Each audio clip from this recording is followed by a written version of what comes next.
Hey VHBC family, hope you're doing well.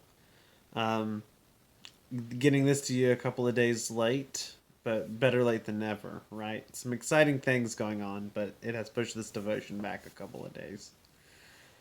But I've been thinking a lot about you all this week, and as we come up on a year of living life kind of like this, I've thought about all the things that have been physically taken away from us, specifically loved ones.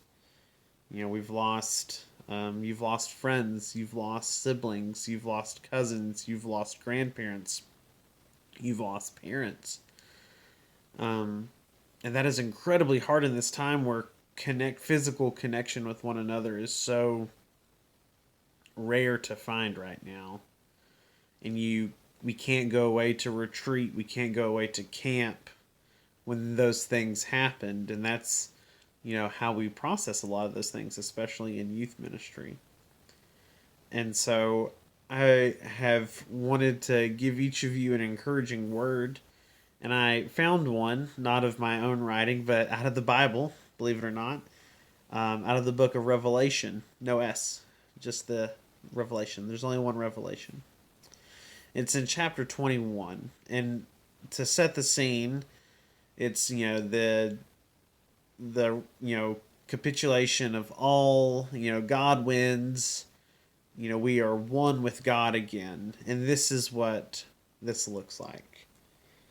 And the author John says, "Then I saw a new heaven and a new earth, for the first heaven and the first earth had passed away, and there was no longer any sea.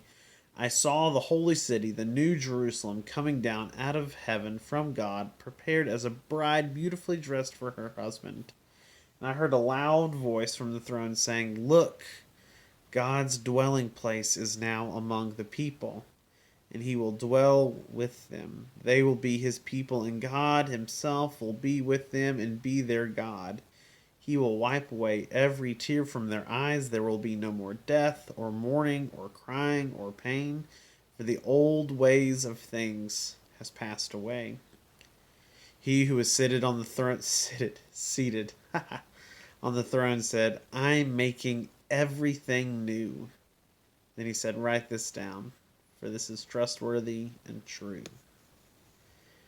I don't know why we go through the pain that we go through, and it is not my job to figure it out. And I can tell you that it's not God playing cruel tricks on you, even though it certainly feels like it at times, right?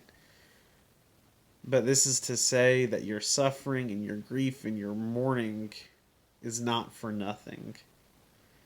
Um, there will be a day when all those tears are wiped away and we are at one with God again.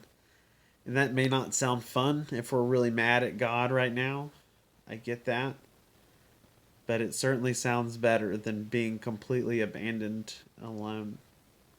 And so while we may be mad and frustrated with God about why things happen the way they happen, we know that God is that source of all goodness and comfort and not the cause of pain or agony. While I don't know the minutiae of why God does the things that God does and doesn't, intervene and all of these things, I can't and I don't have the answer for that for you. But I do know that God is love and God is good.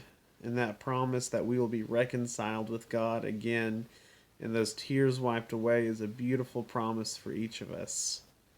Be reminded of that today and know that you're loved, and reach out if you need to talk.